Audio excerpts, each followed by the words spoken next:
For all the parts he sent me. Some of them I can use and some of them I can't. Well, this is what I'm going to show you here. I've made these two robots actually. They've come from mostly parts from video cameras and other circuit boards. If you want to see them closer here.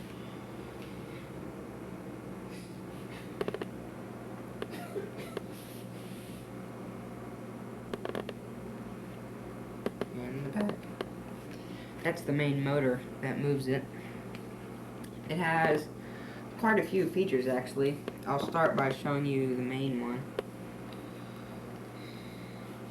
Alright, this first robot here has a simple on-off, closed or unclosed switch. And it just moves forward very slowly, obviously. Now if I put an obstacle in front of it, turn the receiver on here, when it hits it 2 times it transmits to this, telling it to come on. Now, the first time I hit it, it may not come on because it needs to be hit twice.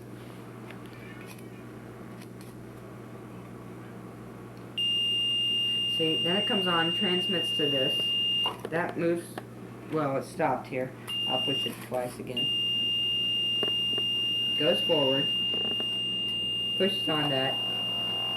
And as you can see, when these 2 front antennas hit, they turn that on and that moves down, trying to move something out of the way, but the batteries are kind of weak right now.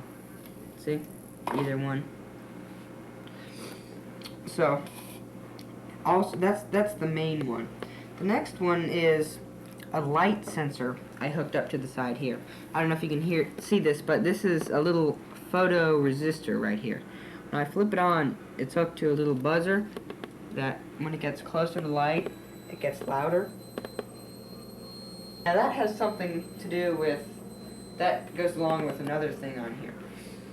The next one is this. This is, here, actually I'll show you the bottom. This is a digital recording chip, which is hooked up to this microphone. So when this front switch right here gets, let me see here. When it gets pushed against something, it starts recording. Now, I'm not quite sure what it's doing now.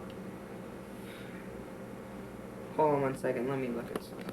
Okay, Uncle David, while Daniel's checking out the sound recording on the larger robot, I'm going to zoom in here on his small one, try and show you some of the components he's got. That's a diaphragm from a camera up top there that works and opens one of sensor triggers. Most of these motors and things you might see are from camcorders, the zoom toggle motors. He uses 9-volt batteries hooked to these fine gear reduced motors, high quality ones from the zoom toggles on camcorders. Uses hot glue, a whole bunch of hot glue, wires it all up. And I think he's ready now. I'm going to move over to the other robot. Go ahead, Daniel. Alright, as I was saying, this front thing triggers a little recording chip here. As you can see, when I push it down, the light comes on and it records a 5-second time span. Now, what that can be used for is, remember the light sensor that I had? Say you'd send this into some room. Okay, cut. Okay, we had to go to AC power on the camera. We're back on again. He's going to show you what he was talking about when we just made the edit switch there. Okay, go ahead, Daniel. Alright, as I was saying, this recording chip can be used, like, say, in a room to record the amount of light is actually in the room, and also all the other sounds. Here, I'll show you. Alright, I'm going to talk into the microphone as this is being pushed against something. Hi, Uncle David. This is Daniel again. Now watch, I'll play it back into the microphone for you. I hooked these 2 little speakers up to the back here. And then, I'm going to hold these against the microphone and play back what I said. Okay, we're going to hold these against it now. Alright. Okay, and he's going to turn it on, and hopefully you'll hear the sound. Here you go. Hi, Uncle David. This is Daniel again. I think you heard that. I heard it. Okay, Daniel could hear it coming out of those little speakerphones, and we had them pushed against the mic here on the camera. So hopefully you heard what his little robot here recorded, which is pretty neat that it can do that. The aluminum shield on back went down when the front sensor was triggered. That sort of protects the rear engine. There's one more thing. If I put this little lithium battery in here, hold on 1 second. Oh, I heard it. Alright. These lights blinking go along with this. And once again, something doesn't work. Well, anyway, these lights will blink for about 40 seconds. If there's a dramatic change in the light. In the room. The light means the light in the room. Now, see here. It's supposed to make a sound when I don't know, push on something here, but it doesn't seem to be working. Here, and the sound will change according to how these lights are going, so that's another thing this microphone can pick up. Here, I'll turn off the lights and show you what I'm talking about. Alright, now, if I cover this up, see? Right, he turned off the room lights, Uncle David, there, and he showed that when the sensor's covered up, like from a light change in the room, it'll turn on those LEDs. And there he just sent the arm down, his destruction arm with the blade on the end, the cutting blade, so to speak.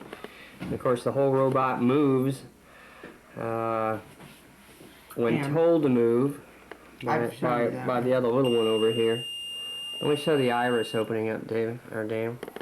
And there's the iris in front that opens up. And you see it's moving, of course. I'll show you. As you can see, these things move down in intervals. And what makes them move down in intervals is this little chip right there. Let me zoom in on it. Show it again, Daniel, because I'm really in tight. Chip right there. Alright, got it. And I think that's about it. Alright. Well, I reckon that's it. Thanks for sending all that stuff, Uncle David. Hope you enjoyed this little tape. The robotical arm I made. It can pivot left and right. This arm can go up and down, and this can grip or release. It can pick up light objects such as like this roll of mostly used solder, plastic parts, and a rubber dart. There's 3 motors with gearbox attached. There's a gray section at the top, which is the gearbox, and the goldish silver part is the actual motor. They all came from video cameras used in the zoom or the focus. They're powered by 9-volt battery each. And the controller here, these 2 paper clips are the power, and each of these pairs of leads go to each motor. And by flipping the positive or negative, I can make it go forwards or backwards. Alright, now I'll demonstrate how it can pick up stuff. Alright, I have the up, down, left, right, and the grab release. Right now, I'll try and pick up this.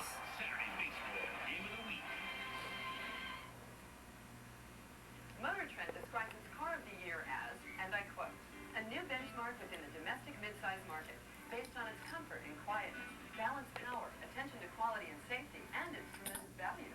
Very impressive. So you can see it's very hard. The new Malibu, the car you knew America could build, with more room than Camry, Accord, or Altima, plus a lot of extras.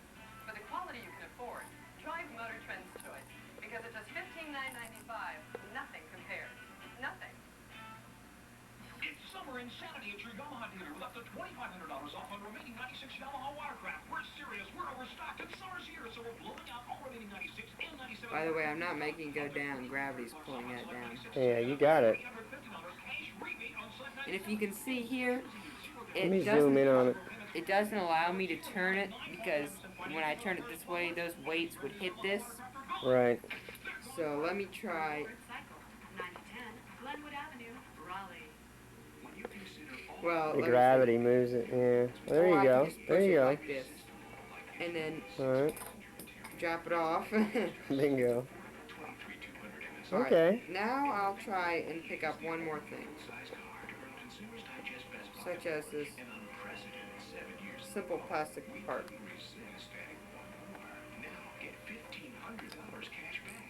Oh, yes. And I will Success. attempt to drop it Off the table. in, yeah, off the table. Alright. See if it'll bounce off. Bingo. So, not bad. Very good. Go ahead. Alright, this is the revised model, I guess B, it's the next one.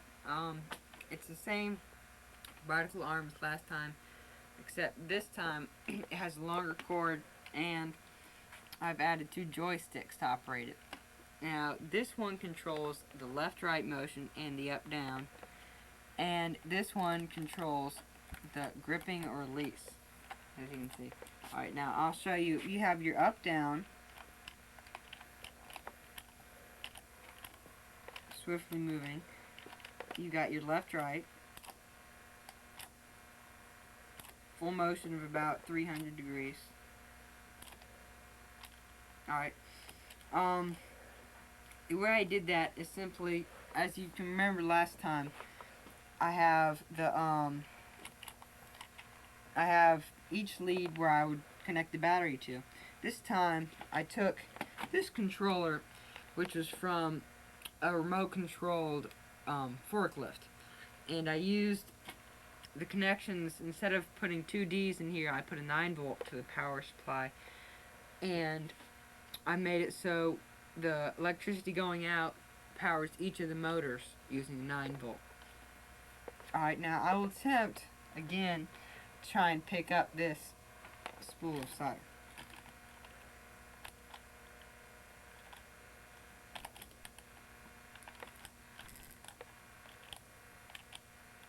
And place it.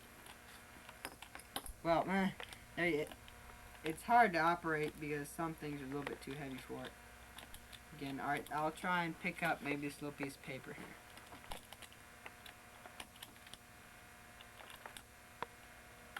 This may take a little while here.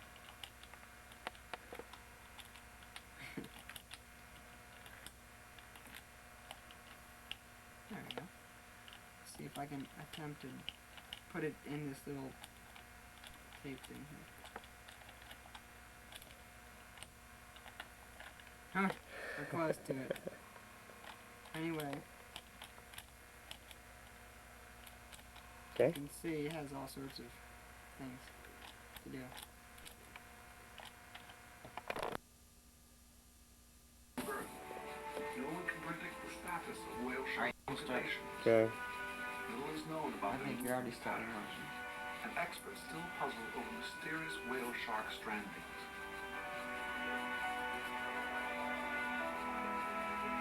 I still have Angie's earphone. And Did you it's have- stuck. I do. This is the tag Oh, which yeah. comes off the gun. All it has Go on ahead. the tag is one I number, got it. which we can identify each Why is the individual red light from. blinking? Once we have tagged it, we'll Tell me relay it's this off the number tape, but back it's to not. the headquarters or the base. Once you've tagged them, that doesn't affect them at all.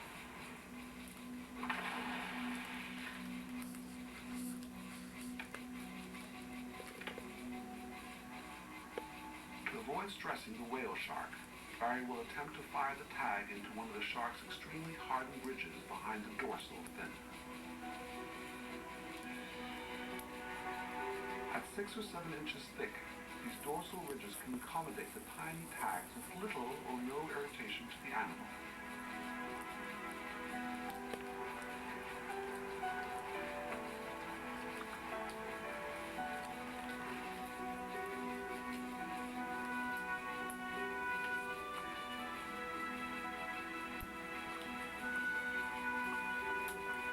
And stop. That means that the Unprotected whale shark Oh, it's yeah. moving. future. Each time it comes on. Is it truly a viable food source? Can fishing efforts be controlled? Or should I the don't whale think it's shark going to. simply be left alone I'll just skip to to control the the seas as it has for countless important part. tagging efforts? No like room those for in it to the come whales off, and is there? may offer There you go. answers. There's no room for it to come off. Timeless creature. Yeah, it's gonna fall. There, Your Majesty. That's it for Shark Week tonight. Here's a peek at what's coming your way tomorrow. Surfers and bathers aren't the only victims of shark encounters. Examine the Shark Attack Files. Hear amazing tales of survival in the jaws of nature's fiercest predator. And discover new areas of research that benefit humans. For those exploring the motives of shark attacks, the investigation continues. Seems like the only reason we want to preserve anything is because it's for the benefit of humans. What advantages You can't helicopters just brought to combat preserve outweigh. something. Australia's Fast and Fearless will convince you to stay out of the water on Wild Discovery. Then examine Africa's rare whale shark on Shark Week. Coming up only on the Discovery Channel. We just did all those, yeah. I see him moving on the floor. Did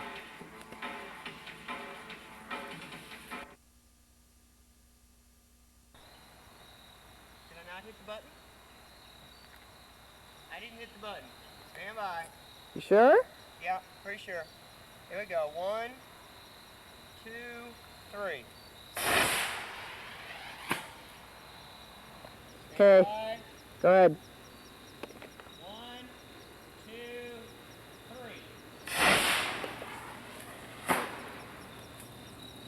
Well, that one went better. Finger. All right, when you're ready. Okay.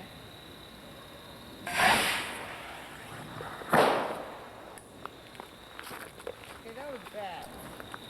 Did I angle it down? 3.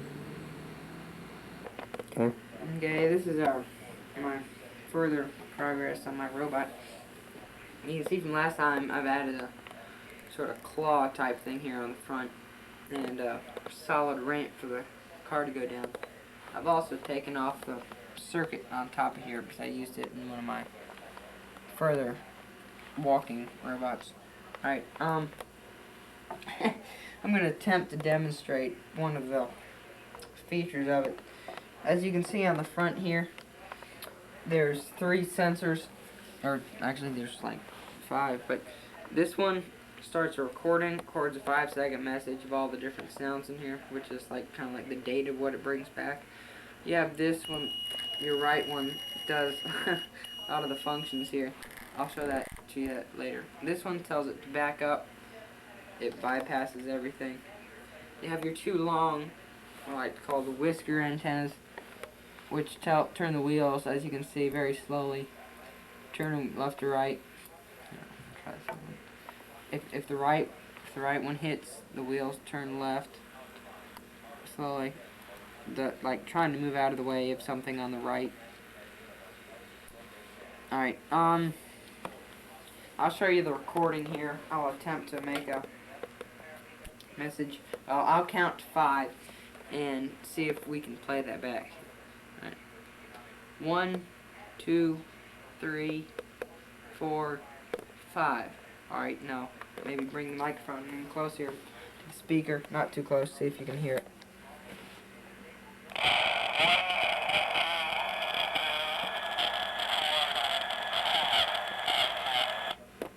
Alright. Okay, pause. You're on. Alright, the next I have a visual thing here. A simple light sensor. You can see that little gauge there. It works with this light sensor. It goes down the less amount of light it sees as I cover the light sensor up. Yeah. Okay. Alright, let me turn that off. Alright. The next is somewhat of a metal detector. Alright, you can see that light on there. If I have a piece of metal, such as these scissors, that comes in contact with this, Oh yeah. it does its Yep.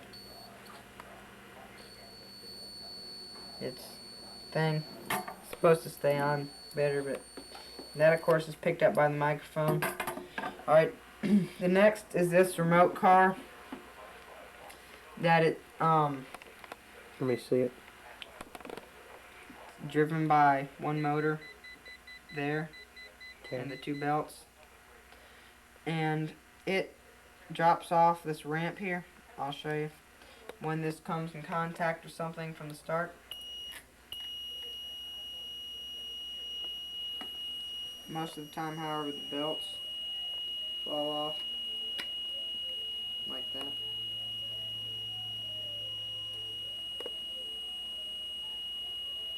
And I'm going to hopefully improve that in the future, amongst other things. Anyway, it usually works better, and it's somewhat of an all-terrain vehicle for its size anyway. I'll show it going over one of the ramps. And that beeping that you're hearing now is the beeping from the infrared and regular light sensor from the front. You can, I don't know why it's not working now,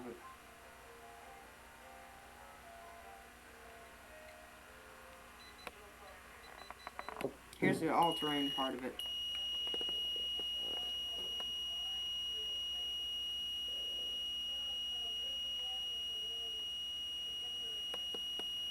I'm going to attempt to go over those springs there.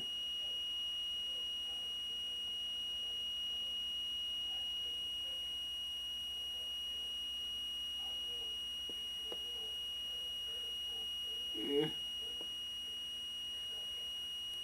Please. I know you're going to need help here. There we go. Anyway, you get somewhat of the point. Okay. Alright. Oh. Alright, here's the main part of it. We have our, did I already? Yeah. Our sensors. We have our recording here, like I showed you before. You have our main switch, and you got it directly back up. And these are the infrared sensors. Once it sees a bright object such as yellow or white, this annoying sound you hear there, that buzzing, will go off, shut off when it comes in contact with any of that. Alright, if you notice, this car goes off there sometimes, and after a period of 30 seconds, this comes down and clicks off. When this drops down on something, or this is supposed to happen, this hits and it closes down on it. Alright, you can see the back, looks like a model heat shield. This operates direct with the main motor, and it'll go down when it's backing up and lift up when it's going forward as to protect itself when it's backing up. And this whole car here, a robot, will stay within about a 10 to maybe 20-inch perimeter of this one, like beacon. And if I flip this on, it'll start moving.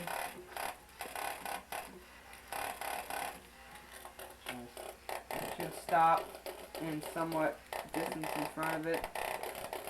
Alright, what's going on here? About right there, and it should stay in that general position for a while. And if I back this up, it'll continue forwards until it finds that one spot, and it should stay there again. Say I do this. Okay. Positioning of the antenna matters a lot. It'll back up and find one spot, or if I do that.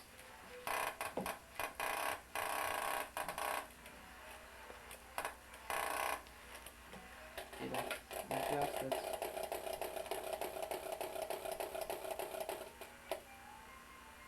Okay. Alright, I'm going to show you each individual circuits here that allow it to do what it does. Alright, we have this, our main infrared circuit. Underneath there's one microchip in the center. We have a relay on top. We have our infrared diodes there. And then if you look on this side, we have, what do you know? We have our timing circuit that allows the arm to come down for a certain amount of time and allow the robot to move for a certain amount of time. We have our main recording chip that records the 5-second audio message. We have our one metal detector circuit. We have our amplifier. Oh, you're going way too fast. Show me the metal circuit again. Thought I pointed to it. Okay. We have our amplifier circuit right there. Yep. We have our one our beeping circuit for this. That allows that to beep. We have.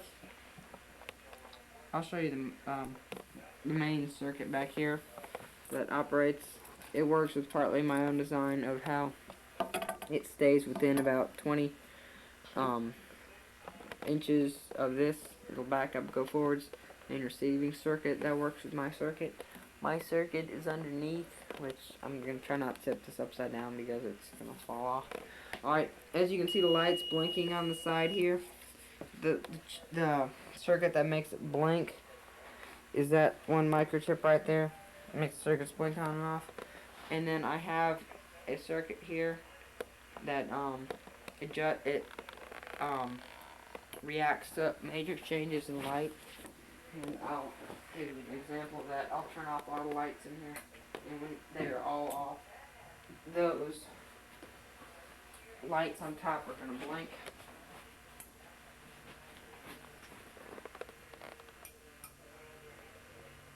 Okay, can the camera see that? Mm-hmm.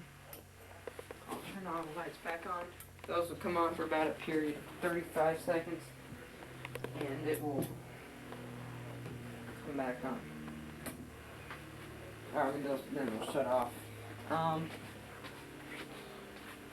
And that's about it. Just stop Yeah. it, and then watch where it goes. I'm recording now. I've been recording. Sure what heck this goes.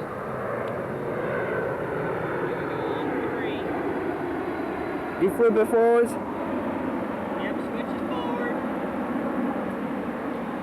1, 2, 3.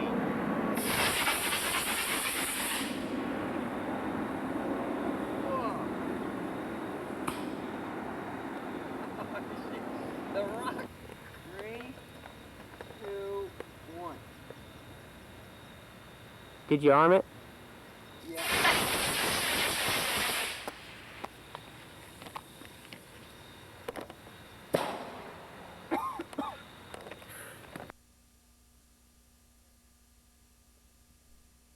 I'm recording.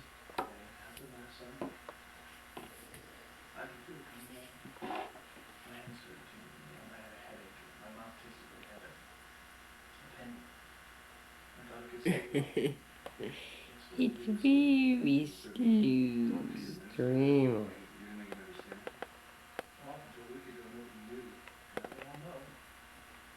Let's see what happens there. Can't get a whole lot slower than The magnet that. should Oh, my suck battery's it. gone. I don't believe it.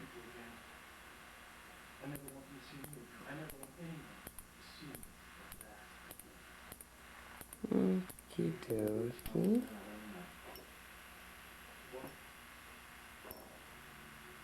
The arms are too weak to grip it. Oh, yeah. It's so.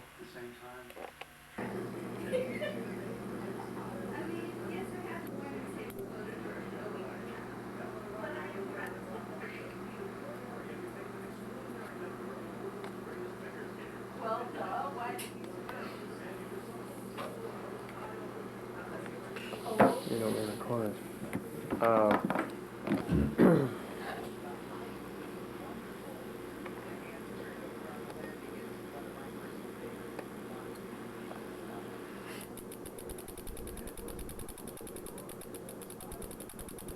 Come on, just one tiny little tap of this will do it.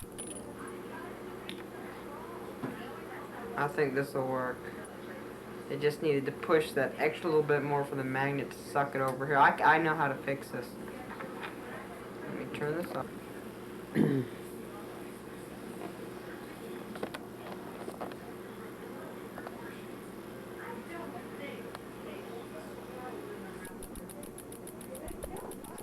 Hold on. I put it in the wrong spot.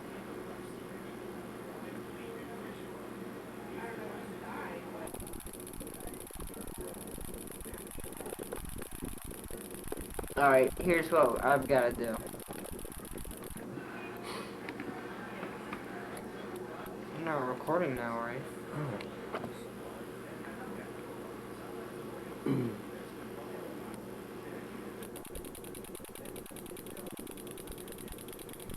I need to say something.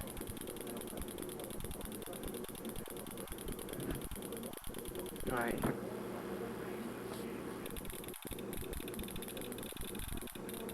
How about you just not record at all? It's on. Alright, this is one of my later stages of my robots. It's gonna plan to come and grab this and pull it back to where it came from, hopefully.